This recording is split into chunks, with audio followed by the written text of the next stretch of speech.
flight. It changed the world.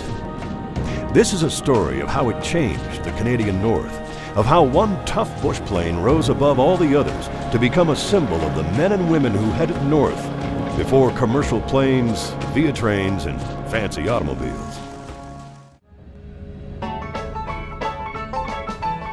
1898, the year the Yukon Gold Rush officially started. The North would never be the same after thousands of those dreamers, scallywags, and scoundrels poured in. It was a time like no other.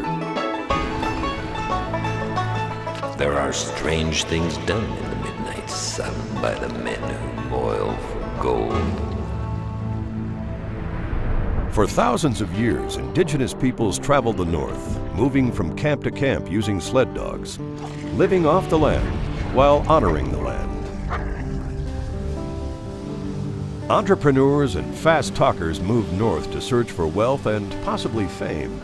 And when it was all said and done, the North had something it never had much of before: people.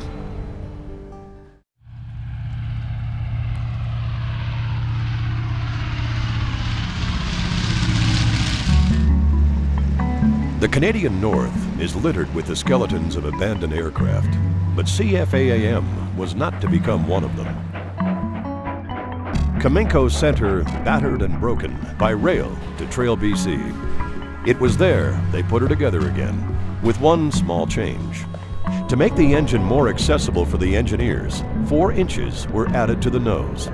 This small modification improved the overall balance of AAM, making her the best of her kind.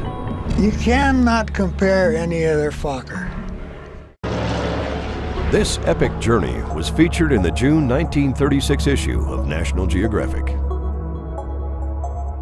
One day of flying and a night of desperate reorganization had transformed the expedition with the airplane as its very backbone. On our flight that day, we made one discovery: that Bob Randall was an amazing pilot.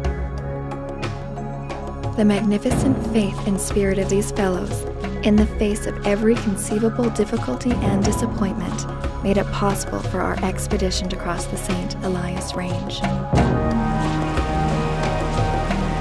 International coverage was good for business, and Northern Airways was booming.